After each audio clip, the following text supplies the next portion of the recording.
잠언 20장 20절 말씀 제가 읽습니다. 자기의 아비나 어미를 저주하는 자는 그 등불이 유암 중에 꺼짐을 당하리라. 아멘.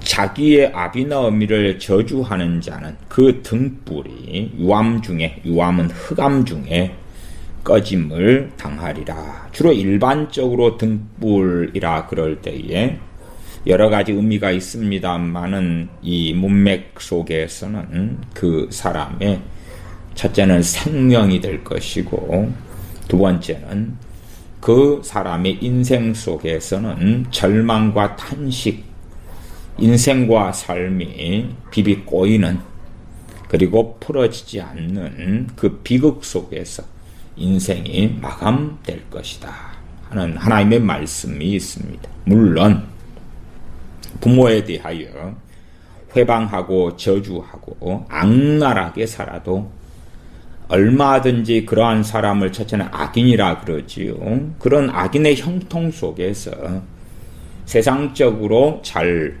살고 그리고 건강하다가 죽을 수 있습니다. 그러나 하나님의 말씀은 명확한 진리이기 때문에 그 사람이 아무리 세상에서 성공하고 잘 나갔다 할지라도 오히려 그것이 더 큰 비극이 되겠지요. 왜냐하면 부모를 저주하고 해방하는 그 악행을 하고 살았는데도 그는 잘 나갔기 때문에, 잘 되었기 때문에 회개할 기회를 얻지 못하고 이미 미혹 속에 들어간 채에 멸망당할 거기 때문에 그러합니다. 부모와의 불화 그리고 불효와 우울증의 관계에 대해서 그러합니다.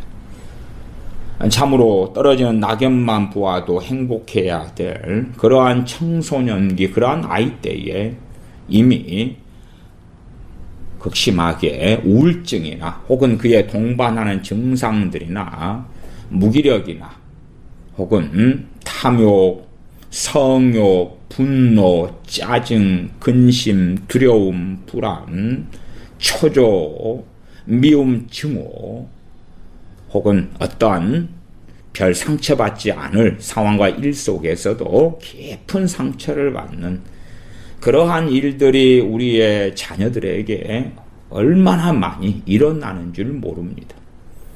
그리고 그러한 자녀들을 살펴보면 거의 10의 9 이상은 혹은 100의 99 이상은 부모와 관계가 좋지 않다 그 말이. 그것을 부모와의 불화라 그럽니다. 말하자면 부모에게 공손하고 공경하고 순종하고 복종하고 섬기고 따르기보다도 부모를 이용하려 하고 지배하려 하고 조종하려 하고 제멋대로 하려 하고 그러한 자녀들의 삶 가운데 어릴 때부터도 이미 우울증이나 무기력증이나 혹은 그러한 문이 열리면 더러운 귀신들의 역사는 물밀듯이 들어옵니다. 그렇기 때문에 그러한 것을 부모는 잘 알고 있어야 돼요. 잘 알고 있어서 부모가 최대한 자녀를 도와주어야 할 것은 자녀가 효자가 되도록 또한 부모와의 관계가 좋도록 그렇게 도와주어야 됩니다. 물론 부모와의 관계가 좋다는 것이 자녀를 바로 잡아서 좋아야 되는 것이지 겉만 좋은 것처럼 자녀가 원하는 것을 다 해주고 자녀의 욕망과 욕심이 채워지는 방식으로 해서 자식이 엄마 아빠 사랑해요. 그런다면 그 부모조차도 하나님과는 불화하게 될 것입니다.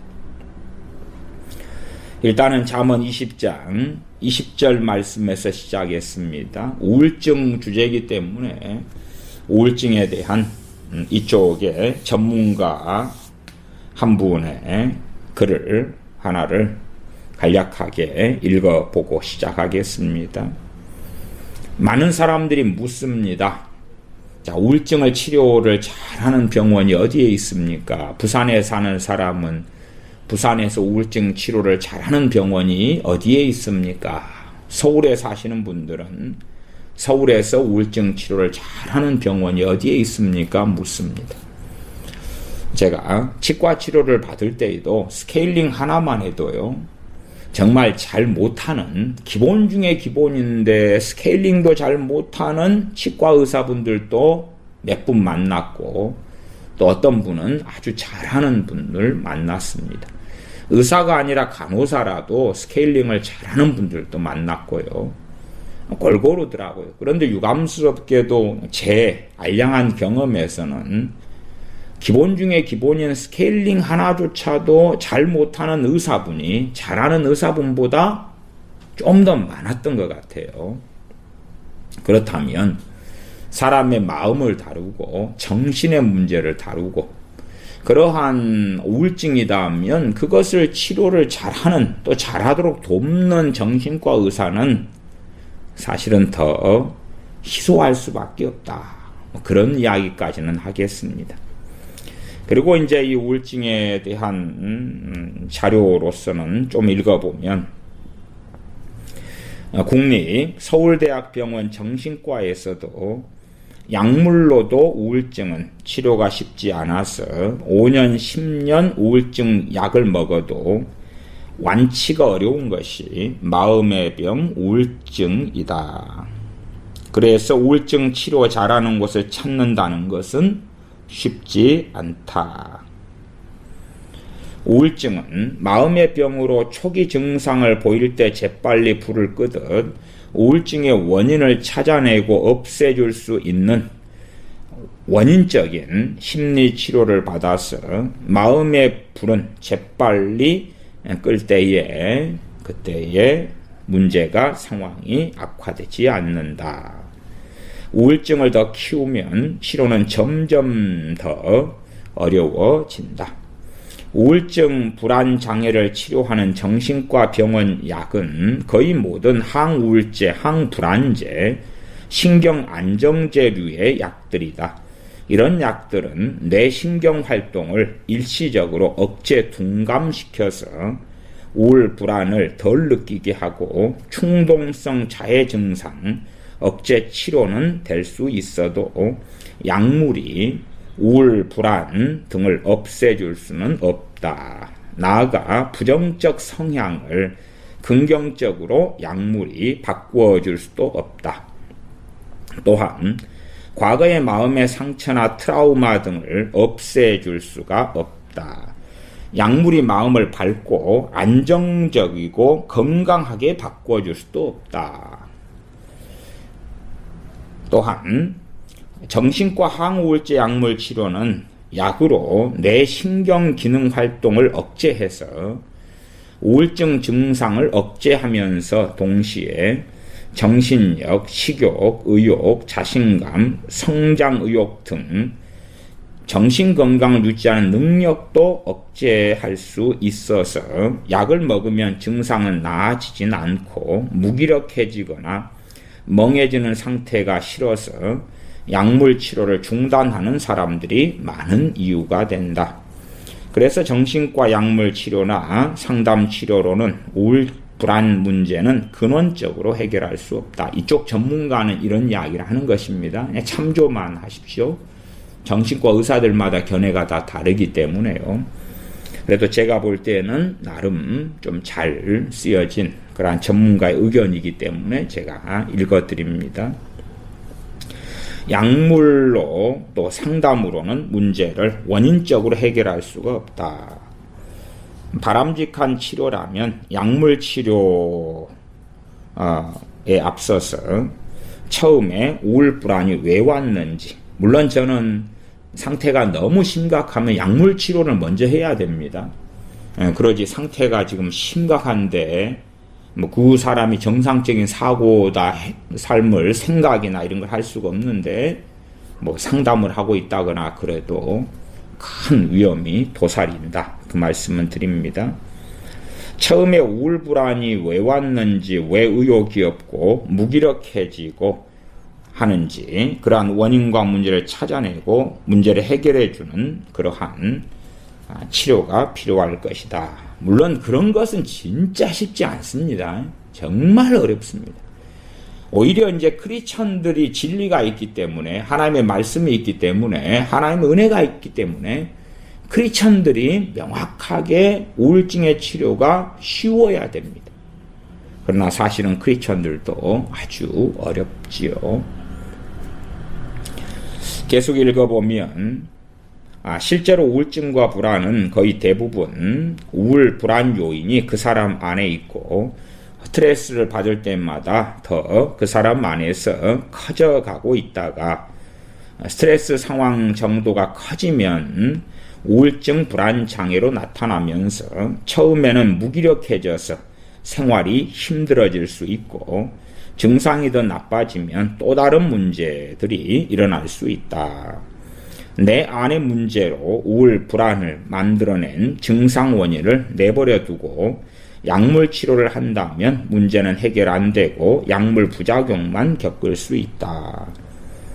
그럼에도 약물 치료, 그 약물 우울증 약들이 그래도 어쨌든 신체 작용해서, 뇌 작용해서 효과가 있기 때문에 개발된 약들이에요. 그래서 다 부정하는 건 곤란한 부분인데, 최소한은 그 신체에 뇌 작용하는 약물을 통하여 항우울제, 항불안제 등을 통하여서 마음의 문제, 정신의 문제는 근원적으로 고칠 수 없다. 이것까지는 당연한 이야기로 이해하셔야 됩니다.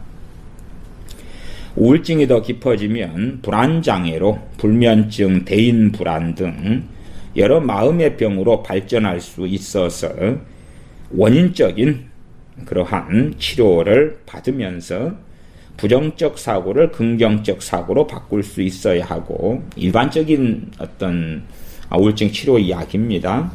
우울, 불안한 마음 상태를 밝고 건강한 그러한 마음 상태로 바꿀 수 있어야 한다. 우울하다고 모든 치료가 필요한 것은 아니지만 계속적인, 지속적인 우울감에 노출되거나 여러 이유들로 인해서 뇌의 신경 전달 물질 등의 이상이 생겨서 우울감을 벗어나기 힘든 경우라면 정신건강의학과 치료가 큰 도움이 될 수 있다. 병원의 선택은 정해진 것은 없지만 정신건강의학과는 많은 경우에 지속적인 오랫동안의 시간이 필요하다. 치료가 필요하다. 따라서 본인이 지속적으로 우울증을 치료할 수 있는 그러한 가까운 곳의 병원을 선택하는 것도 필요하다. 우울증은 생물학적, 유전적, 사회 심리적 요인이 복합적으로 작용하여 일어날 수 있다. 우울증은 우울감과 삶에 대한 흥미 상실, 에너지 수준 저하가 우울증의 핵심 증상이나 일부 우울증 환자들에서는 자신의 기분 문제에 대해서는 잘 알지 못하는 경우가 많아서 병원을 찾아오는 시기가 늦어지는 경우가 있다. 80% 정도에서 수면 장애를 호소하고 식욕이 감퇴되거나 비정상적으로 식욕이 커지기도 한다. 불안하니까 막 먹게 되는 사람들이 있다 그 말이에요. 다수는 식욕이 없어집니다만은 불안 증상도 흔하게 동반이 되고요. 피로감을 쉽게 느낀다. 항상 피곤하게 되기도 하고 자도 피곤하고 자신에 대해서 무가치함을 많이 느끼고 지나친 죄책감을 느끼고, 그러니까 우울증의 양상 중에 하나도 죄책감이 심해지는 것입니다. 수치심도 심해지고요. 집중력 저하와 같은 인지 기능 저하도 상당수 나타난다. 가장 심각한 증상은 자살 사고로 우울증 환자의 3분의 2가 자살을 생각하고 10에서 15%는 실제로 자살을 시도한다.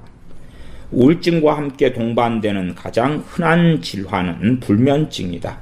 우울증과 불면증은 서로 더욱 악화시키는 그러한 질환이다.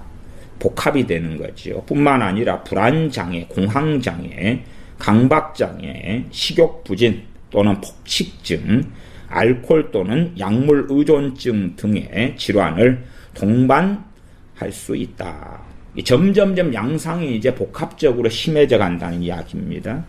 우울증 환자들은 신체 컨디션도 많이 저하되어 있는 경우가 대부분이다. 피로감이나 전신의 무력감은 우울 증세를 더욱 깊게 만드는 주범이다. 그런 정도의 내용입니다. 실제로 우울증을 가진 많은 사람들이 정신과 병원 등을 멀리하면서 치료를 받지 않거나 심지어 크리스찬들 같은 경우도 정말 근원적으로 이 우울증을 어떻게 다루어야 되는가 하고 알아야 되는데 그냥 단순하게 기도만 좀 하면 될 것 같고 찬양만 좀 하면 될 것 같고 그런 단순한 데서 많이 출발합니다.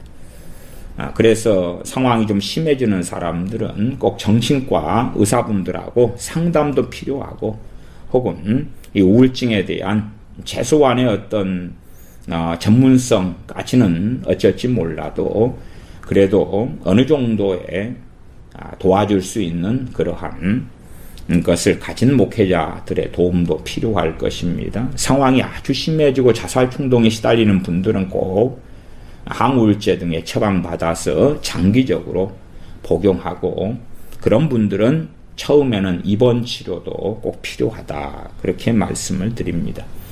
항상 우울증에 대한 말씀을 하고 자녀 교육도 말씀을 드리지만 어릴 때가 최고 중요해요.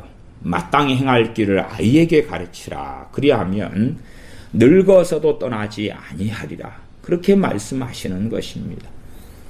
그러하지 방치해둔 다음에 20살 넘어서 철이 들면 그러면 좋아지겠거니.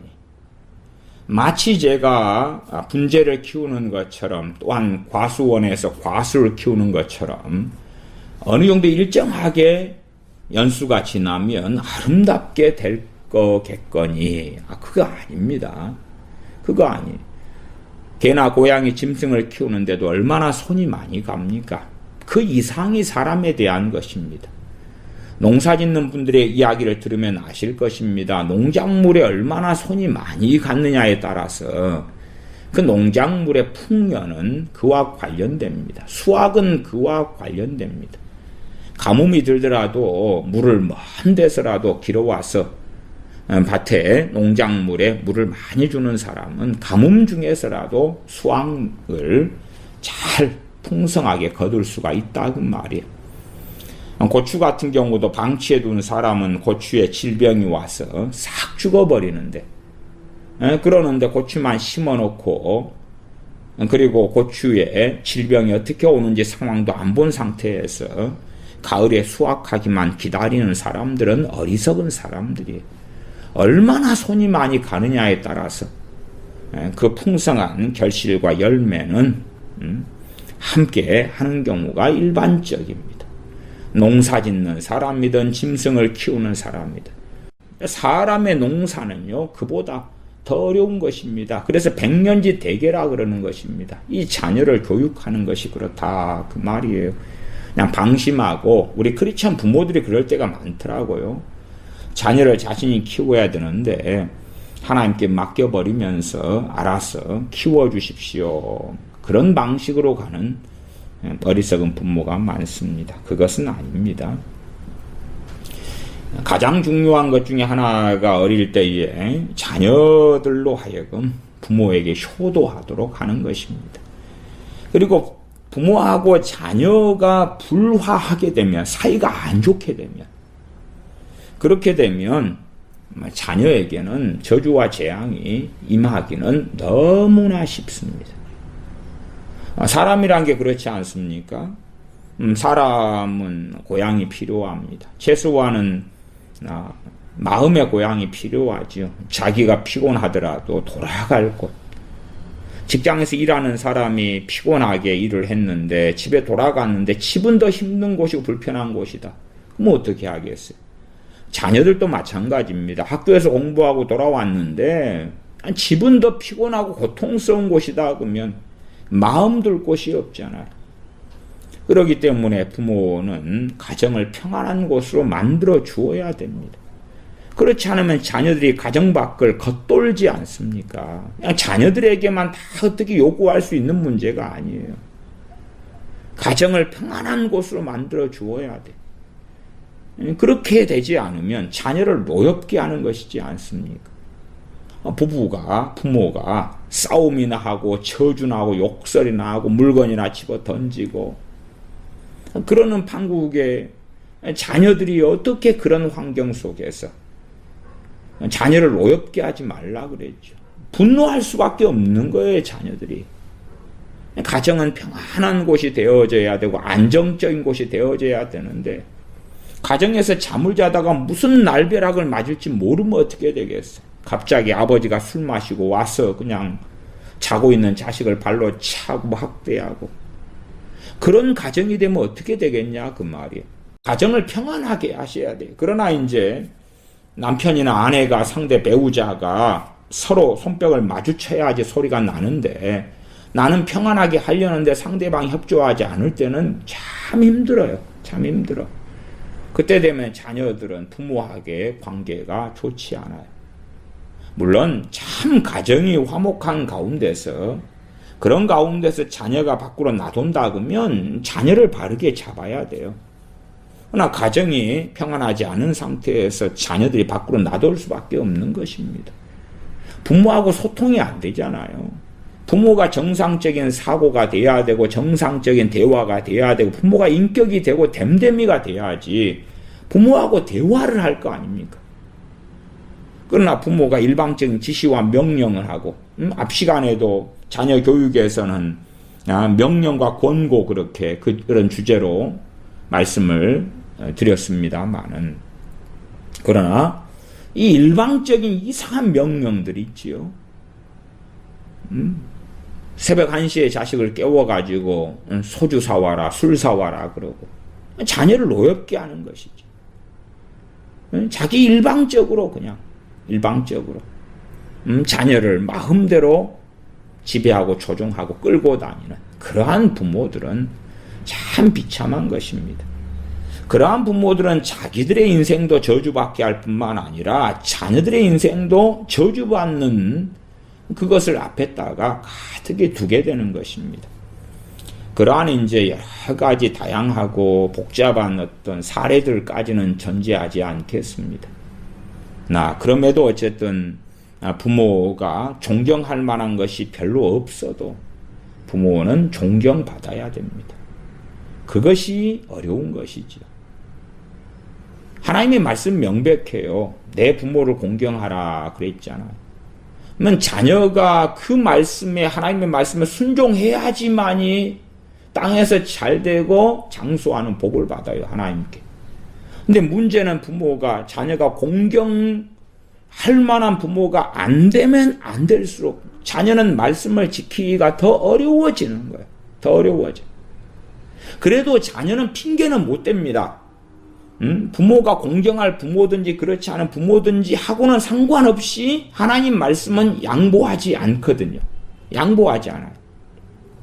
그래서 반드시 자녀는 부모를 공경하는 열매를 내놔야 됩니다. 하나님 앞에서 그걸 내놔야 돼요.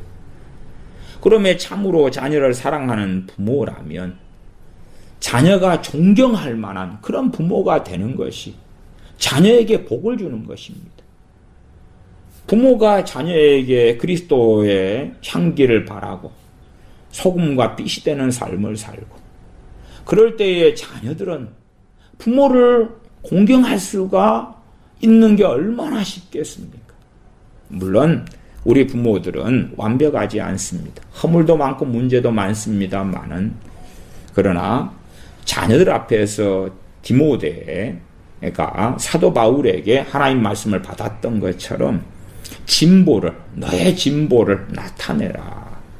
부모의 진보, 나이가 들어가면서 인격이 더 성숙하고 신앙이 더 깊어지고 주님을 더 사랑하고 자녀들 앞에서 다른 사람에 대한 증오와 미움과 이간질로 가득 차서 남 욕이나 하고 그런 부모가 되지 말고 참으로 부모를 공경할 수 있을 만한 큰 믿음의 진보와 신앙의 진보와 인격의 진보가 나타날 수 있도록 그렇게 사는 모습을 보여주어야 한다 그 말이에요. 그럴 때 자녀들은 참 쉽겠지요. 부모를 존경하기가 얼마나 쉽겠습니까? 그러나 부모가 어쨌든 간에 존경받을 만한 사람이 아니라도 그것에 자녀들은 핑계를 댈 수가 없습니다. 좋은 부모면 정말 좋겠지요. 그러나 좋은 부모가 아니라도 자녀는 부모를 공경해야 됩니다. 그래서 부모와 불화하게 되는 경우는 자녀의 마음에서부터 마음 둘 곳이 없어서 북풍조처럼 떠돌이가 됩니다. 돌아갈 곳이 없는 거예요. 돌아갈 곳이 없어. 그러면 이제 자기를 받아줄 사람을 찾는 것입니다. 어디에 가서 나를 받아줄까? 그러면 그런 자녀들이 어디에 잡히냐 그러면 일반적으로 사람 중독에 잡힙니다. 이 사람을 만나고 저 사람을 만나면서 너가 나를 받아줄 거야? 너가 나를 100% 받아줄 거야? 안 받아줄 거야? 부모하고도 소통하지 않고 부모도 소위 내가 느끼는 대로 나를 버린 것 같아. 그러면 나는 마음의 고향이 없어. 너가 내 마음의 고향이 돼줄 거야? 아니면 너가 돼줄 거야? 누가 돼줄 거야? 그리고 상대방이 자기에게 다 비율을 안 맞춰주면 배신당하고 배반당한 것처럼 느끼는 어리석은 자녀들도 되기도 합니다. 아니면 마음 둘 곳이 없기 때문에 마음의 깊은 곳에서의 고통이 있겠지요. 그것을 잊어버리려고 뭔가에 몰입하고 빠집니다. 뭔가에 몰입하고 빠져. 그게 나이 들면 알코올 중독, 술이 되기도 하고 아이들은 일찍부터 담배를 배우고 술도 배우지요. 또한 마약을 배우기도 합니다. 그리고 일반적으로 남자아이들은 게임에 빠지고 여자아이들은 친구에 빠지고 여행에 빠지고 그러기도 합니다. 마음 둘 곳을 찾아서 돌아다니는 것입니다. 마음을 쏟아버릴 곳을 찾아 돌아다니니까 상황은 진짜 나빠지게 되는 것이지요. 자녀들은 가정 안에 살면서는 사람으로서는 부모가 자신의 고향이 되어져야 되지요. 그러나 진실로 하나님 앞에서 1:1의 신앙이 되어져서 하나님 아버지께서 자신의 마음의 고향이 되는 것이 마땅합니다. 어쨌든 부모는 완벽한 존재가 아니기 때문에 하나님 앞에서 마음을 두어야 되는 것이죠. 영원한 본향은 하나님만이 되신다 하는 것은 정말 중요한 이야기입니다. 그럼에도 불구하고 어린 자녀들은 그것을 알만한, 깨달을 만한 그런 때가 아니에요. 최소한은 10살이라고 합시다. 5, 6살이라고 합시다. 이미 아이에게 마땅히 행할 길을 가르쳐야 되는데 10대 후반처럼 하나님께서는 나의 영원한 아버지시구나 라고 깨달을 만한 그러한 신앙과 믿음을 갖기가 어렵기 때문에 부모가 하나님의 대리권자로서 그런 어릴 때에는 부모가 마음의 고향이 될 수밖에 없는 것입니다. 자녀들은 점점점 부모에게서 마음을 닫고 그리고 이제 친구들을 찾아가고 그리고 어리석음 속에 들어가고야 맙니다마는 그러나 자녀가 하나님께 복을 받으려면 부모하고 불화해서는 안 된다고 말이에요. 물론 부모하고 불화 사이가 안 좋은 것도 표시가 날 수도 있고 안 날 수도 있어요. 근데 대부분은 자녀들이 부모하고 사이가 안 좋아요. 아버지가 회사에 갔다가 오셔도 자녀들이 대면대면해요. 아니 점점점 애들이 나이가 들어가면 철이 들어가야 될 것 아닙니까? 점점점 아이들이 나이가 들어가면 철이 들어가야 되는데 점점점 나이가 들어가서 청소년기 되어져서 질풍노도의 시기라든지 반항기가 된다든지 그것은 정말 정상적인 것이 아닙니다. 정상적인 것이 아니에요. 청소년기 때 호르몬의 변화가 많이 일어나는 건 당연한 이야기입니다. 근데 그 호르몬의 변화는요, 신체 변화는 무엇을 준비하기 위한 과정이냐 그러면 신체적으로 성인이 되기 위한 과정이에요. 그러니까 아이가 성인 되기 위한 중간의 과정이 청소년기니까 청소년기가 철이 드는 시기가 되는 거예요. 철이 드는 시기가. 어머니 아버지가 어떠한 희생과 헌신을 하면서 자신들을 사랑하는 줄을 아는 거예요. 알아. 3살, 4살, 5살짜리는 모르잖아요. 몰라. 그러나 10대가 되면 알아요. 세상에 공짜가 없다는 것을. 자신들을 먹이고 입히고 학교 보내기 위하여, 때로는 수학여행 보내기 위하여 엄마 아빠가 어떠한 땀을 흘리고 때로 눈물을 흘린다는 것을 알만한 나이가 된 거예요. 그때가 열매를 거두기 시작하는 때입니다. 자녀들로 한다면 제가 최소한은 자녀가 청소년기가 되면 구약 성경적으로 말씀드릴 때는 첫 열매를 거두는 시기예요. 농사 지을 때 첫 열매를 거둔 다음에 그 다음에 본격적인 수확을 해 나가잖아요. 고구마나 옥수수를 키워본 사람들은 아실 겁니다. 먼저 익는 것이 있어요. 고구마도 먹기 위해서 어느 것이 먼저 익은 것 같아. 그걸 좀 캐가지고 먼저 시범적으로 삶아 먹지요. 옥수수는 눈에 보입니다. 과일도 그렇지요. 먼저 수확해서 거둬가지고 이제 본격적인 수확하기 전에 먼저 익는 것들을 거두어서 함께 나눠 먹거나 그렇게 하지요. 그런 것들이 주로 첫 열매라 그래요.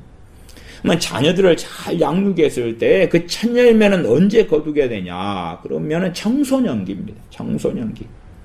그리고 성인 되어서는 효자를 볼 수가 있지요.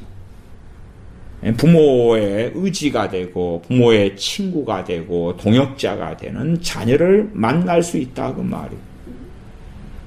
그러나 아이 때에 마땅히 행할 길을 가르쳐 놓지 않으면, 아이 때에 그렇게 해놓지 않으면 청소년기가 되면 부모와 불화한 상태를 볼 수가 있어요. 자녀의 인생에 중요한 일이 있어도요, 15살짜리라도 부모하고 대화를 안 해요. 의논을 안 해요. 자기 마음대로 결정해. 대화를 안 해. 자녀가 점점점 부모의 권위를 벗어나면 교만해지죠. 15살짜리도 교만이 목까지 차 있기도 해요. 엄마 아빠가 뭘 알았어요? 당신들은 꼰대예요. 잔소리 좀 하지 마세요. 나는 내가 알아서 다 해요. 다 한다면서 부모가 마련해 주는 것을 먹고 마시고 거기에서 살면서 입만 살아서 내가 할 것은 다 할 거예요. 그러나 당신들은 나에게 돈만 주세요. 내가 알아서 다 할 거예요. 그러나 자본금이 부족하니까 자본금을 당신들은 대주세요. 그러한 완악한 자녀들이 되는 경우가 참 많아요. 청소년기 때문에 열매를 거둬버리니까요. 첫 열매를 거두어요. 자녀가 어떻게 자랐는가를 확인할 수 있는 때가 청소년기입니다. 그리고 가시원건기가 맺히면 이제 다 바로잡고 되돌릴 수는 없어요. 그러나 마지막 얼마의 기회는 된다 그 말이에요. 첫 열매를 확인한 다음에 이게 잘못 커버렸네. 그러나 아직 내 품 안에 자녀가 있어 그럴 때에 얼마간 되돌릴 수가 있어요. 얼마간 되돌릴 수가 있어요. 제가 국화 전시회도 하고 국화를 키웠습니다만은 이 국화도 이게 손을 넣게 될 때가 되면요, 국화 줄기들이 경화가 됩니다. 경화라는 건 딱딱하게 굳어버려요. 그러니까 제가 국화를 가지고 이제 목부작, 석부작, 목부, 나무에다 국화를 얹어서 분재를 만들어요. 석부작은 돌에다가 얹어서 만들고요. 그 다음에 현애라고 소국으로 만들고, 그 다음 대국으로, 대국 품종으로 또 작품을 만들어서 판매를 하고 그래요. 그러나 이것들을 때에 맞지 않게 손을 대면요, 이게 손을 못 댑니다. 왜 못 대냐 그러면 좀 이걸 휘거나 모양을 잡거나 그러면 찢어져 버려요. 경화가 됐기 때문에, 딱딱하게 굳어져 버렸기 때문에 여기 좀 휘면은 부러져 버리거나 찢어져 버려요.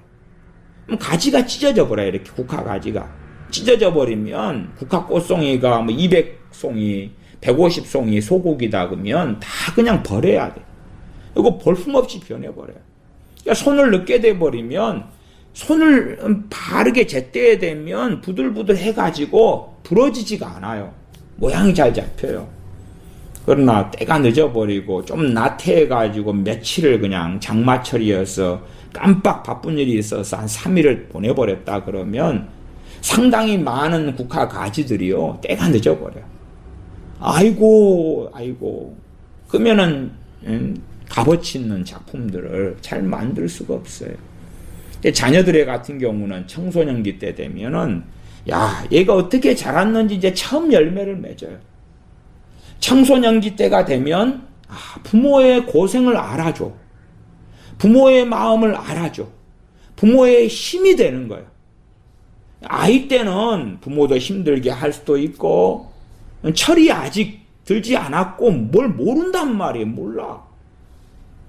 그러나 아빠가 무슨 회사에 다닌다 그러면 지금 시대가 시대여서 아빠 회사가 좀 어렵겠네요. 힘들어요. 거기에서 아빠 참 직장생활 하시느라고 얼마나 고생되는지 알아요. 아빠가 돈을 벌어오기 위해서 회사에서 아빠 직급을 아니까 거기에서 위에서 야자하고 함부로 대하고 아래의 직원들은 말 안 듣고 위아래로 힘들고 고통받고 그런 것을 이제는 열 몇 살이 되면 이해하기 시작할 수 있다고 말이에요. 그러나 자녀가 악하게 키워져 버렸거나 혹은 악하게 아이가 되었다면 자기밖에 몰라요. 열매를 맺었는데 가시원컹킨데 기본적으로 이기심 탑재. 자기밖에 몰라, 지밖에 몰라. 지 먹을 것, 지 마실 것, 지 소유할 것, 지 가질 것. 그때가 되면 정말 상황은 아주 심각하게 되어져 버렸구나. 청소년기에 반항이 나타나고 지 멋대로 하고 지밖에 몰라. 근데 아직은 내가 철이 없을 때니까 그렇게 생각하는 부모들이 너무 많더라고요. 그냥 세상적인 말로 질풍노도의 시기니까 반항기니까 아니에요. 그거 철드는 시기지 반항기 아니에요. 세상적으로 반항기라고 그러면서 반항하는 게 당연한 거라고 생각하는데 아니 조선시대나 옛날 같으면 청소년기 때 결혼시켰잖아요. 열 몇 살에 결혼시켰잖아요. 무슨 반항기예요 이제. 성적으로도 벌써 아버지가 엄마가 될 준비가 다 끝나잖아요. 세상을 알고 철이 들 시기란 말이에요. 그런 시기에 무슨 반항기가 가상찮아요. 합법적으로 불법을 합법으로 만들어버린 단어예요. 자녀들이 악한 길을 걸어가는데 본래가 때가 그런 때인갑다라고 속여버리는 그러한 어리석은 때가 그러한 때가 되지요. 그러나 진실로는 그렇지 않아요. 그렇지 않아서 자녀들하고 부모의 관계는 굉장히 중요합니다. 양자 간의 문제가 다 돼요. 그러나 이제 자녀하고 부모 사이에 불화가 되면 그러면 어쨌든 자녀들은 심각한 그러한 불행 속에 던져질 수밖에 없는 거예요. 더군다나 부모하고 불화한데 그 자녀가 효자 효녀가 될 수가 없잖아요. 효자 효녀가 되는 건 부모를 기쁘게 하는 자녀가 되는 거예요. 기쁘게 하는 자녀가 되는 거예요. 부모의 품 안에 있을 때 기쁘게 하는 거예요. 독립한 다음에는 부모하고 생활이나 시간이나 삶을 별로 공유하지 못해요. 독립한 다음에 커서 대학을 가도 그렇고 군대를 가도 그렇고 직장을 가도 그렇고 이제 그냥 독립적으로 다른 삶을 살잖아요. 그러니까 부모를 기쁘게 하려고 그래도 그러한 것은 거의 별로 없어요. 그냥 부모님에게 좋은 소식 정도 전해드리는 것. 그러나 인생이란 건 그렇게 되지는 않으니까. 승진을 했으면 어머니 아버지 승진했습니다. 그래서 용돈 더 보내드릴게요. 이번에 보너스가 나왔는데 어머니 아버지 생각났어요. 이런 선물을 보내드릴게요. 그 정도지요. 그러나 부모 품 안에 있을 때는 하루나 날마다 일주일을 혹은 주말을 시간들을 공유하잖아요. 공유해. 그러니까 부모 품 안에 있을 때 부모를 기쁘게 하는 것은 정말 많아요. 아버지께서 회사에서 다가와서 피곤하고 지친 몸으로 있는데, 그래서 띵공띵공 눌렀는데 자기 자녀들이 다 나와서, 둘이면 둘, 셋이면 셋 나와서 아빠 고생하셨어요. 아빠 다녀오셨어요. 그리고 아빠를 안아주기도 하고 손잡아주기도 하고. 그게 효도지. 그게 효도지. 그렇게 될 때 아빠는 보람이 있고 피곤이 풀리고 기쁨이 있고, 힘들어도 힘든 줄 모르고 마음에 즐거움이 온다 그 말이에요. 그러나 그렇게 지쳐가지고 야근 근무하고 야근돼서 들어왔는데, 그 잘못된 아내는 여보 애들 공부하니까 조용히 해. 신발 벗을 때 소리 안 나게 해. 그 다음에 자녀들이 애들 자니까 조용히 해. 아니, 아빠가 야근하고 새벽 1시에 들어와도요, 지혜로운 아내는 자녀들 다 깨워야 돼. 정말 못된 아내들 많아. 정말 나쁜 아내들 많아. 당신은 자식이 우상이라. 당신 남편이 당신의 머리인 것을 인정하지 않는 거라고. 자식들 앞에서도 엄마들은 자식들보다 남편을 더 챙긴다는 것을 보여줘야 되고, 당연하게 아빠는 자식들보다 아내보다 하나님을 더 섬긴다는 걸 보여줘야 되고, 부모도 자녀들 앞에서 마찬가지예요. 하나님이 1번이다. 그건 보여줘야 되는 것이고. 그러나 최소한은 인간사 속에서는 아빠가 아빠를 사랑하고 아빠를 공경하고 아빠가 1번이야. 너희들이 입에 들어가는 것이 1번이 아니야. 아빠가 원하는 음식을 해드리는 게 1번이야. 새벽 1시에 아버지가 들어와도 자식들이 다 일어나서, 아내는 애들 깨워서, 엄마는 애들 깨워서 나와. 그리고 자세와 태도가 안 좋으면 회초리를 때려야지요. 자세와 태도가 좋게 해야지. 좋게 어쨌든 결과를 만들어내야 된다 그 말이에요. 대면대면 해가지고 아버지가 이리 갔다 들어오셨는데도 들어온 줄도 모르고 신경도 안 써. 어디 개가 들어와도 신경 안 쓰겠나? 어디 강아지가 나갔다가 들어오면 신경 쓸 거예요. 그러나 지 아빠가 이리 갔다 들어오고 엄마가 이리 갔다 들어왔는데 쳐다도 안 봐. 어떨 때 선물 사왔다, 먹을 거 사왔다, 그럴 때만 뽀룩 나가가지고 받아가지고 지방에 들어가고. 그러면 사람 새끼가 아니에요. 그런 놈들이 공부를 잘하면 머리가 더 좋아서 사기를 더 잘 치지. 그런 놈들이, 사람도 안 된 놈들이 공부를 잘하고 유능해서 뭐 할 거예요 도대체. 그 유능하고 돈 벌어서 뭐 하게 쓰는데. 똑똑해서 실력이 있어가지고 사람이 안 됐는데. 악한 나라들도 경제가 성장하고 부강하면 악한 나라들이 뭐합니까? 다른 나라 침략하죠. 힘이 남아도니까.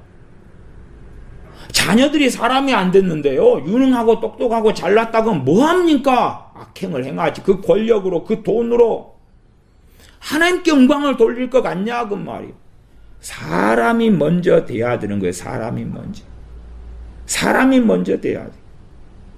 그러면 나이가 들어서 독립한 다음을 생각하기보다, 독립한 다음에는 함께 공유할 시간이 별로 없어요.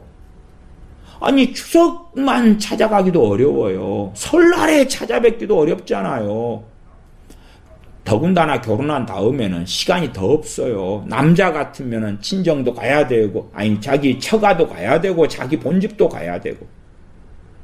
바쁘잖아요. 애까지 커지면 또 이러한 휴일들, 추석 맞이하거나 설날 맞이하면 여행도, 가족여행도 가야 될 것 같고, 애들도 챙겨야지, 처갓집도 본집도 챙겨야지.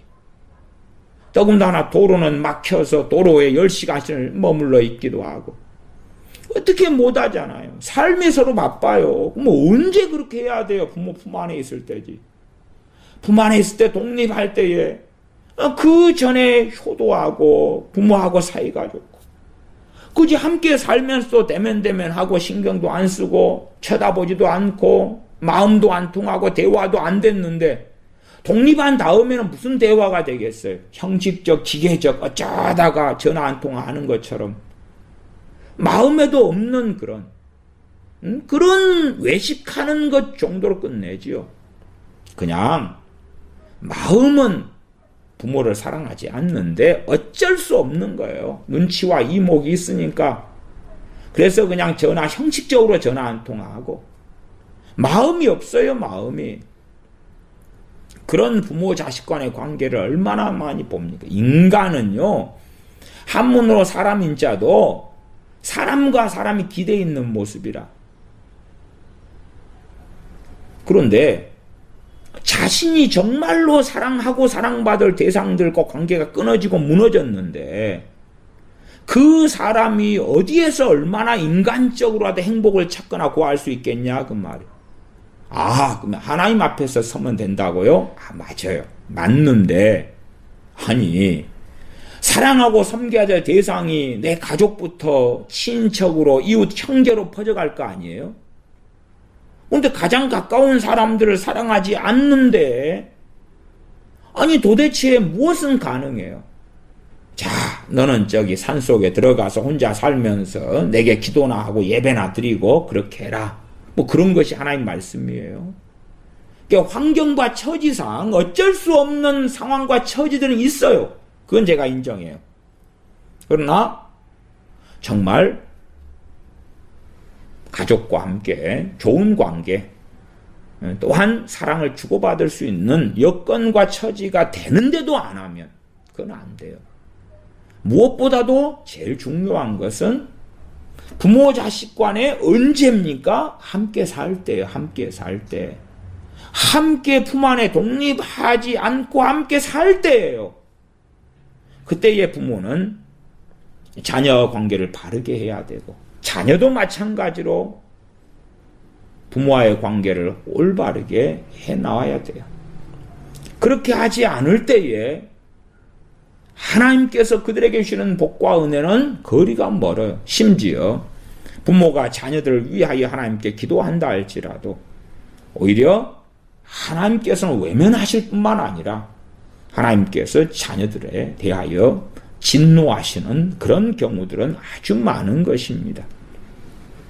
잠언 20장 20절 제가 다시 읽습니다. 자기의 아비나 어미를 저주하는 자는 그 등불이 흑암 중에 꺼짐을 당하리라. 아비나 어미를 저주한다.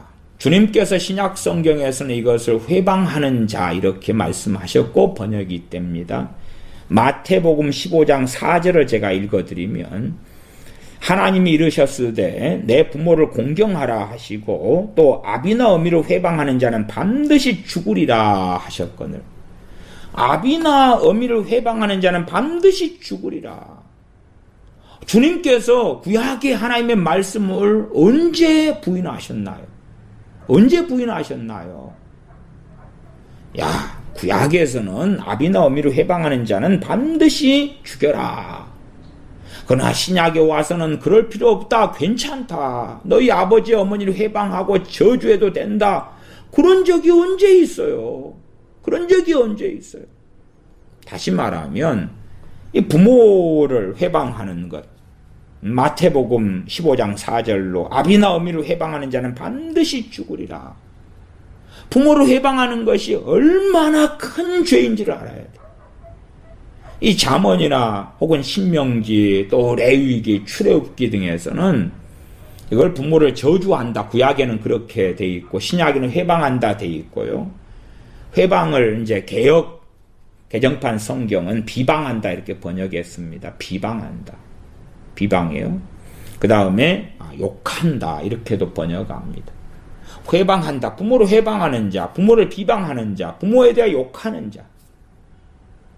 부모를 판단하겠죠. 왜 그래요? 왜 저래요? 그 다음에 이제 부모하고 대항하고 싸우지. 정말 기가 막힌 것은요, 5살 아이가 엄마하고 막 말싸움 하는 것도 보는 것은 드문 일이 아닙니다. 부모 자식이 조그만 꼬맹이가요, 지 엄마하고 싸워요. 싸워. 지 엄마의 허물 잘못을 내놓고 공격을 해요. 싸워요. 정말 끔찍한 일이죠. 5살짜리가 어떻게 도대체 컸간데 부모를 비방하는 것을 지 엄마의 면전에 대놓고 하는 거예요. 하나님 말씀은 그런 자녀는 반드시 죽일 것이다. 주님이 말씀하신 거예요. 마태복음 15장의 구약계의 말씀을 그대로 인용하시면서 내 부모를 공경하라 하시고 또 아비나 어미를 회방하는 자는 반드시 죽으리라. 이러한 말씀도 마가복음 7장도 또 반복해요. 마태복음 15장에도 존재하고. 그러면 제가 잠언의 말씀이나 출애굽기나 신명기 말씀을 가지고 이야기할 때, 레위기 말씀을 가지고 이야기할 때에 그건 구약이잖아요. 그러면 절대 안 되는 것입니다. 구약의 말씀도 제사법이라든지 절기라든지 이런 의식법은 주님을 통하여 성취가 되었지만 보통은 윤리적인 법이라고 말씀해요. 그러나 세상 윤리하고 하나님 말씀의 윤리하고는 전혀 다릅니다. 많은 하나님의 말씀은 그대로 살아있어요. 마태복음 5장에서 1.1핵이라도 다 이루어질 것이다.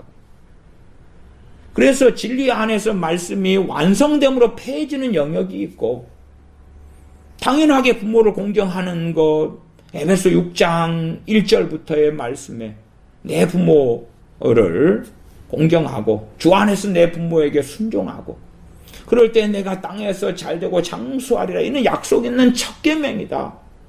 그런 말씀이 그대로 살아있잖아요. 에베소서 같은 말씀도 주님 부활 승천하신 다음 말씀 아니에요. 구약의 말씀을 그대로 인용해서 가지고 오잖아요.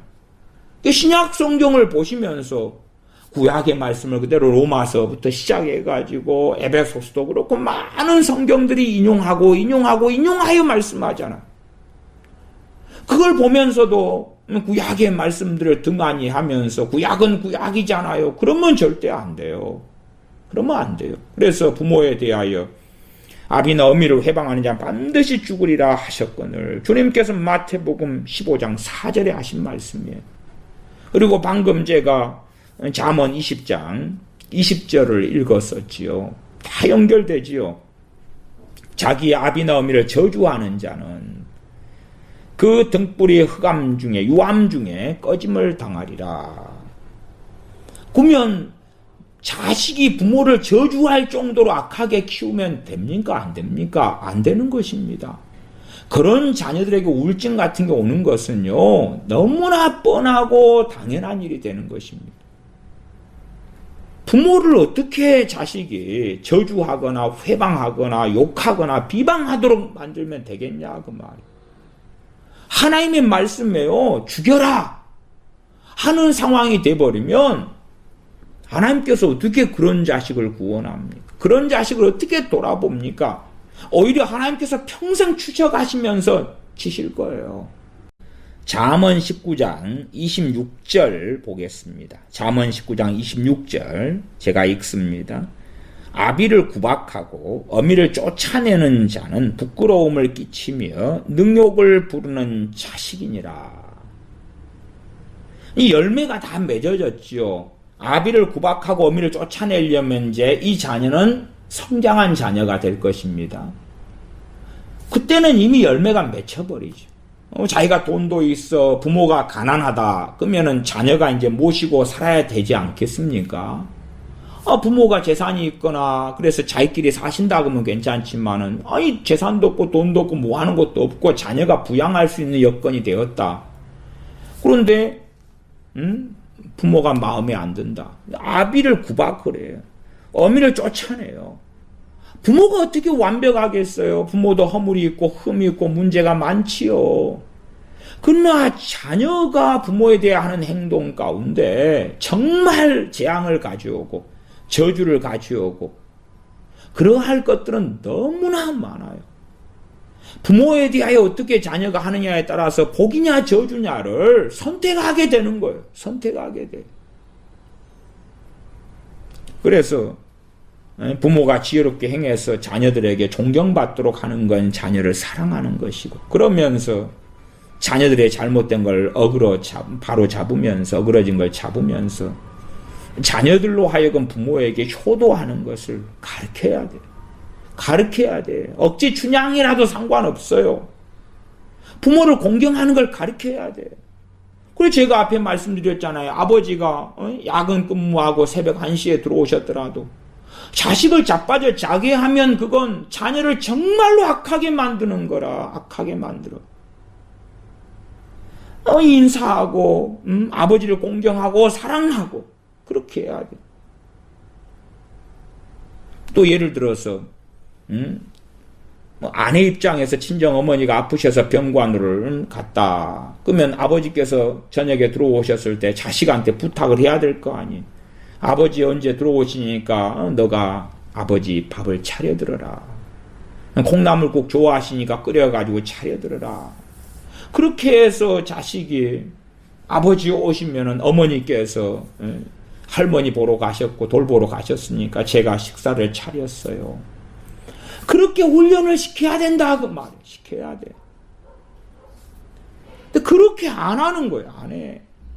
그러면 그 아내도 참 자녀를 악하게 만들어가는 거고 비극을 초래하는 준비를 다 하는 것입니다. 사실은 잠언 19장 26절까지 와버리면 상당히 늦어버린 거죠. 아비를 굽박하고 어미를 쫓아내는 자는 부끄러움을 끼친다. 능욕을 부르는 자식이니라. 능욕을 부른다고 말씀하죠. 능욕을 부른다. 하나님께서는 이 말씀을 이루어지게 하십니다. 수치를 당하게 하시는 거예요. 그 자식들로 하여금 이 불효 자식들에게 하나님은 수치를 당하게 하시는 거예요. 자빠지게 하시고 넘어지게 하시고 절망 속에 던져버리시고, 그러면 무기력해지고 우울증에 걸리고 좌절에 걸리고 사기를 당하는 것은 여반장이 될 수 있다는 것도 아셔야 되는 것입니다. 자식이 그렇게 악한 자식인데 뭐 주님이 만나주시고 은혜 주시고 구원해 주시고 그럴 것 같습니까? 안 그래요. 당신들 부모 입장에서 참 그냥 깨어있을 때는 악마인데 잠드는 모습 보니까 천사야, 그런 거 말고 자식이 깨어있을 때나 잠잘 때나 다 이쁜 자식들, 그렇게 돼야 되는 거예요. 그러지 자식을 키우면서 키우면 키울수록 애 머리가 굵어지면 굵어질수록 힘들다 힘들어. 자녀들도 부모가 그런 고통을 당하지 않도록 해야 돼. 그런 자식들은 저주받아. 부모도 마찬가지예요. 힘들어. 그렇게 되면 이미 첫 열매가 맺혀가고 있는 가시원컹기가 나고 있는 거예요. 기회가 있을 때 그걸 바로 잡아야 돼요. 그래서 애가 커지면서 철이 더 들어야지. 짐승처럼 어떻게 남겨둬요. 5살보다 6살이 낫고 6살보다 7살이 낫고. 그래서 실제로 자녀를 잘 키우는 부모는요, 그런 부모가 거의 없지만 최고 힘들 때가 언제냐 그러면 임신 중이고 그 다음에 두 번째가 애가 이제 태어난 다음부터죠. 왜? 애가 못 걸어 다니니까. 스스로 밥도 못 먹으니까 분유를 타가지고 먹이고 잠도 재워주고 돌봐야 되고 병원도 데려가야 되고 접종도 시켜야 되고, 그게 최고 힘들 때. 그 다음에 지발로 걸어 다닐 때부터는 이제 업고 다니지 않아도 되고 안고 다녀도 되지 않아도 되고, 그 다음에 건강을 정말 얘가 아프고 병들거나 죽으면 어째지 노심초사할 때도 많이 지나가고. 그러니까 점점 애가 돌이 지나면 편해지는 거예요. 편해져. 걸을 수 있잖아요. 말귀를 알아먹으니까 점점 편해지는 거예요. 조금 있으면 숟가락질을 스스로 할 수가 있지요. 대소변을 가릴 수가 있지요. 바지도 지가 입을 수 있지요. 자기 작은 장난감도 자기가 정리할 수 있지요. 그러니까 임신할 때하고 애가 이제 태어나가지고 어떻게 못할 때가 제고 힘들 때예요. 그러나 점점점 커지면 더 부모는 편해져야 되는 거예요. 잘못 아이가 크면요, 점점 클수록 소위 싹수를 볼 수 있을 때가 뭐 미운 몇 살 그런 이야기 하죠. 미운 5살, 미운 7살 뭐 어쩌고 저쩌고. 그때 되면 이제 싹수를 볼 수가 있어요. 그 전까지 어떻게 키워놨는가를 알 수 있어요. 야, 얘가 꼴 보기 싫은 일만 해. 그러면 잘못 키워버린 거예요. 그때는 바로 잡을 때가 좀 빠르지요. 애 때문에 그냥 하루 중에 힘들다. 그런 게 있어버리면 안 되는 거예요. 그게 안 돼. 그 자녀가 하나님께 저주받아요. 애를 7살짜리를 내가 데리고 키운다 그러면 애 때문에 힘들어. 파김치가 돼. 엄마나 아빠가. 그러면 안 되는 거예요. 그게 당신들이 잘못 키우고 있다니까. 애를 잘못 키우고 있어. 애가 10살 됐어. 힘들어. 그러면 그 자식 저주받아요. 저주받아. 아니, 그 자식 때문에 힘든데 당신 입에서 좋은 말이 나오겠어요? 신경질이 안 나겠어요? 짜증이 안 나요? 자식이 근심을 끼쳐주는데 정말 당신들이 자녀를 위해 하는 기도가 정말 믿음으로 될 것 같아요? 안 돼요, 안 돼. 안 돼. 자녀들이 커갈수록 더 이뻐져야 돼요. 행동이나 말이나 다 마찬가지예요. 그런 사람다운 짐승을 벗어나서 사람답게 사는 걸 가르쳐야 되죠. 맨날 그냥 부잡스럽고 이러고 저러고 해서 이걸 하지 마라, 하지 마라, 하지 마라. 왜 그러냐, 어쩌냐, 저쩌냐, 저쩌냐, 저쩌냐. 지금 말은 안 돼. 또 하지 말란 걸 바로 돌아서면 하고, 돌아서면 하고, 돌아서면 하고, 또 말로 하지 마라, 하지 마라. 또 하고, 또 하고, 하지 마라, 하지 마라. 동생하고 싸우면 싸우지 마라, 싸우지 마라. 또 안 볼 때 싸우면 싸우지 마라, 싸우지 마라. 내일도 싸우지 마라, 모레도 싸우지 마라, 싸우지 마라. 그러니까 당신들이 엘리제스 장과 똑같이 처벌이 필요한데 말만 하고 끝나잖아. 심각한 죄를 짓고 있는데 하지 마라, 하지 마라, 하지 마라, 하지 마라, 하지 마라 말뿐이잖아. 엘리제스 장처럼 목배가 부러져 죽었지. 그는 제사장이고 그는 사사였단 말이에요. 말만 해, 말만 해. 잠언의 하나님 말씀의 자녀 양육의 가장 기본은 초달인데 말만 해. 아니 말만 하면 될 게 있지. 말만 해서 지키면 말만 하면 되지요. 이렇게 해라 그러면 하고 저렇게 해라 그러면 하면 말만 하면 되시지. 말해도 안 지키면 어떻게 할 거예요? 말해도 안 지키면 싸우지 말아라 그래도 싸우고. 응? 말만 하고 마는 거예요. 그러니 당신들은 점점점 암덩어리를 키워가는 거 아닙니까? 그러면 점점점 고통스럽죠. 그러면 자녀들은 점점 죄를 중히 지고 가게 되는 거예요. 중히 지고 점점 완악해지고 강팍해지는 거예요. 어떻게 자녀를 불효하는 자식으로 놔두냐 그 말이에요. 자녀도 하나님의 말씀을 통해서 부모 품 안에 있을 때에 부모를 기쁘게 하는 걸 배워야 한다 그 말이에요. 불효하는 자식 집 멋대로 자식을 키우니까 나이 들어서 아비를 구박하고 어미를 쫓아내잖아요. 부끄러움을 끼쳐요. 또한 그런 자녀는 능욕을 부르는 자식이니라. 능욕을 불러온다고 말씀하지. 잠언 15장 20절입니다. 잠언 15장 20절에 잠언의 말씀은 지혜로운 자, 미련한 자. 이러한 주제가 계속 반복되죠. 의인과 악인 계속 반복됩니다. 성경을 잘 모르는 사람들은 그러면은 미련한 자가 누굽니까? 미련한 자의 종류가 많아요. 미련한 자는 하나님의 재앙이 임하는 자고 저주가 임하는 자고 진노가 있고 심판이 있는 자고 그 사람이 잠언에서 미련한 자입니다. 그 미련한 자의 한 종류가 나와 있는데 잠언 15장 20절이에요.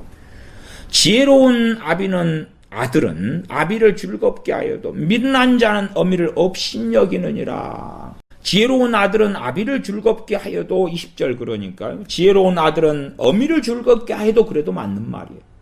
지혜로운 아들은 부모를 즐겁게 한다 그 말이에요. 또한 미련한 자는 부모를 업신여긴다. 그건 맞아요. 미련한 자는 부모를 업신여긴다. 대표성이니까 시적 대응을 사용하려고 아들, 그 다음에 아비, 어미, 지혜로운 자, 미련한 자 이런 대응을 사용했어요. 부모를 업신여겨.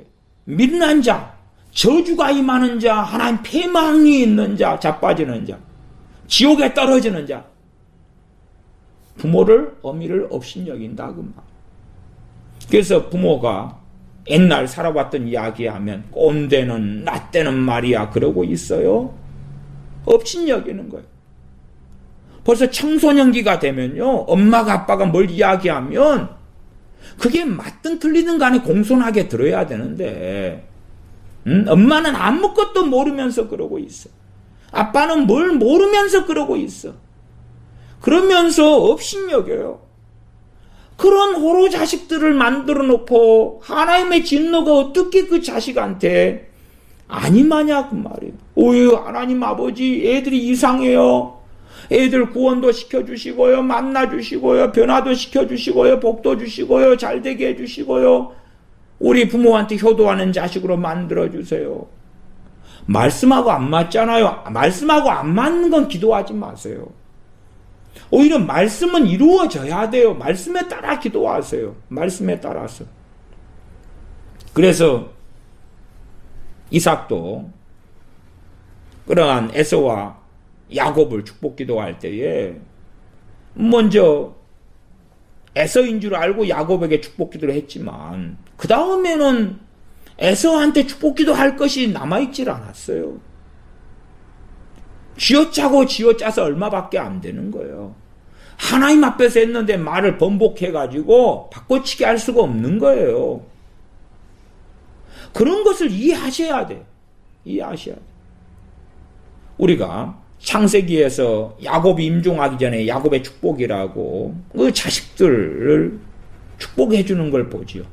그러나 실제로 내용으로 가면 축복이라고 할 만한 내용이 많지 않아요. 많지 않아. 우리는 인본적이 되고 완악해져 가지고 우리 육정적인 사랑으로 하나님 말씀하고 상관없이 내가 원하는 것이 자녀들에게 이루어지기를 막 기도하는데 그건 비성경적인 거예요. 야곱이 그러면 자신의 자식들에게 그런 식으로 했다? 그러면 야곱도 하나님의 처벌을 임종 전이라도 면치 못할 거예요. 그러나 야곱은 그렇게 안 했어요. 그래도 그가 인생을 살아나가면서 노년기에는 하나님의 사람으로 인생을 마감했기 때문에 그는 마땅히 해야 될 축복만 했어요. 축복의 내용들이 좋지 않은 게 참 많아요. 많아. 그러나 어리석은 부모들이 육정적이 돼가지고 그래요. 당신들이 자녀들에 대해 아무리 좋은 걸 구하고 하나님께 기도해도 하나님은 그런 거 안 들어주셔요. 하나님 말씀에 맞아야 돼. 맞아야 돼. 맞으면서 기도를 해주셔요. 맞으면서. 자녀가 효자가 됐는데 하나님 이 내 자식 효자들입니다. 효녀입니다. 복을 주세요. 하나님은 오케이 알았다. 알았다.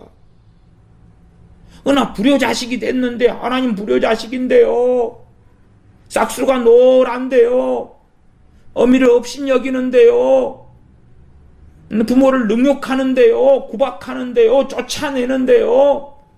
그래도 사람 되게 해주시고 복 주시고. 아니요. 사실은 그러한 것은 아비나 어미를 회방하는 자는 반드시 죽으리라. 그 말씀과 관련되겠지요. 관련되는 것입니다. 잠언 23장을 보겠습니다. 잠언 23장 25절입니다. 제가 읽습니다. 내 부모를 즐겁게 하며 너 낳은 어미를 기쁘게 하라. 내 부모를 즐겁게 하며 너 낳은 어미를 기쁘게 하라. 기쁘게 하라. 내 부모를 즐겁게 하고 내 낳은 어미를 기쁘게 하라. 이게 하나님의 명령이에요. 하나님의 명령. 그러지 너 자녀를 즐겁게 하고 너 자녀들을 기쁘게 하라 그런 게 아니에요. 이 하나님의 말씀을 알면 이 말씀이 이루어지도록 자녀를 양육하고 그 다음에 자녀들에게 하나님의 복이 어떠한 자녀들에게 오는지를 이런 말씀을 가지고 가르쳐야 될 거 아니에요. 너희가 부모를 기쁘게 해야 된다. 하나님은 너희를 감찰하시며 살피신다. 너희는 부모를 기쁘게 즐겁게 해야 된다. 그래야지만이 너희들이 영육간에 하나님께 은혜와 복을 받고 때를 따라 돕는 은혜를 너희가 받을 수 있을 것이다. 부모를 조롱하고 업신여기는 자식이 되면 안 된다. 과거의 세대는 농사 짓는 세대였기 때문에 농사도 부모에게 배웠지요. 짐승 키우는 것도 부모에게 배웠어요. 그러나 지금은 얼마나 과학이 발전해가고 세상이 변해갑니까? 그리고 적응력은 젊은 아이들이 더 빠르죠. 그러니까 더 호로 자식들이 가득해져요. 컴퓨터다 그러면은 엄마 아빠는 이런 것도 모르면서 새로운 컴퓨터 프로그램이 나왔으면 엄마는 이것도 모르면서 모르면 가만히 있어. 업신여기는 자녀들이 가득해져 가죠. 가득해져가. 정말로 영원한 저주를 받기에 마땅한 자녀 세대가 가득해져 가니까 그러면 10대 사망 1원인 자살, 20대 사망 1원인 자살, 30대 사망 1원인 자살, 그리고 그러한 자녀들을 만들어 놨으니까 40대, 50대, 60대, 70대, 80대 가면 갈수록 자살은 더 급증해 가는 것이고, 그리고 우울증 가진 사람들 가운데 10에서 15%가 자살을 시도하기 때문에, 그러면 실제로 우울증 가진 사람들 얼마나 많다는 이야기예요. 얼마나 많아요. 자살의 80에서 90%가 우울증 때문인데, 대한민국의 자살공화국의 우울증은 극심하죠. 불효와 관련되어 있고 부모하고 불화, 부모를 공경하지 않고 사랑하지 않고 업신여기고 조롱하고. 잠언 23장 25절 말씀, 내 부모를 즐겁게 하며 내 낳은 어미를 기쁘게 하라. 기쁘게 하라. 그렇게 말씀하고 있는 것이에요. 레위기 20장 9절을 보겠습니다. 레위기 20장 9절. 레위기 20장 9절 말씀 제가 읽습니다. 무릇 그 아비나 어미를 저주하는 자는 반드시 죽일지니 그가 그 아비나 어미를 저주하였은즉 그 피가 자기에게로 돌아가리라. 그 피가 그들에게 돌아가는 것이. 그 아비나 어미를 저주했는데 아비나 어미를 저주하게끔 그렇게 해도 무슨 일이 벌어지면 엄마 탓 아빠 탓. 그런 것도 광의적으로요. 넓게 보면요. 이 저주와 회방과 상당히 많이 관련이 되어집니다. 부모에게 책임 전가하는 거예요. 아빠 탓이에요. 엄마 탓이에요. 엄마 때문이에요. 아빠 때문이에요. 왜 이렇게 해놨어요? 그렇게 하는 자식들. 그 피가 자기에게로 돌아가리라 그랬지요. 다시 레위기 20장 9절을 다시 읽어드리면 무릇 그 아비나 어미를 저주하는 자는 반드시 죽일지니 그가 그 아비나 어미를 저주하였은즉 그 피가 자기에게로 돌아가리라. 죽였는데 정당한 죄값을 받아서 죽임당한 거다 그 말이. 아비나 어미를 저주하는 자. 야, 구약에는 저주하면 죽이라 했는데 신약은 살려야 구원받아야지, 천국 가야지, 용서받아야지, 그렇게 주님 말씀하신 적이 없어요. 없어. 그러면 어떻게 자식을 짐승으로 만들어서 부모를 공경하지 않고 싸가지 없이 해도 놔두고 예의 범절이 없어도 놔두고 부모를 공경하지 않아도 놔두고 그래도 좋다고 어르고 얼르면서 하나님 내 자식 사랑해 주시고 구원해 주세요. 그러면 어떻게 되겠냐고 말이에요. 그러면 안 되는 것입니다. 그 아비나 어미를 공경하고 사랑하고 효자하고 섬기도록 그렇게 자녀를 양육할 때에 하나님께서 그 자녀들에게 땅에서 잘되고 장수하는 복을 주신다는 것은 명심해야 됩니다. 기도하겠습니다.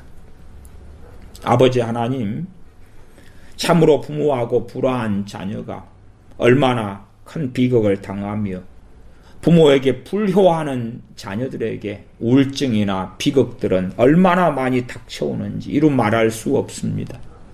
그러면 나이가 든 성인들이라 할지라도 부모하고 불화한 사람들은 다시금 부모를 공경하고 사랑하고 바른 마음과 태도로 부모를 섬길 수 있는 그러한 자녀들이 되며 품 안에 자녀를 키울 때는 그때는 마땅히 부모를 공경하는 것을 잘 가르치고 양육하고 그리하여서 부모를 업신여기고 부모의 허물을 들추어내고 욕하고 저주하고 비난하고 책임전가하고 부모를 원망하고 그러한 악한 자식이 되지 않도록 양육하여 청소년 때에 그 싹수를 그 첫열매 같은 것들을 드러내고 나타내고 거둘 때에 사람으로서 철이든 자녀를 볼 수 있는 그러한 부모가 되도록 하나님 말씀을 명심하는 지혜로운 부모가 되도록 긍휼히 여겨 주시옵소서. 우리 주 예수님의 이름으로 기도하옵나이다. 아멘.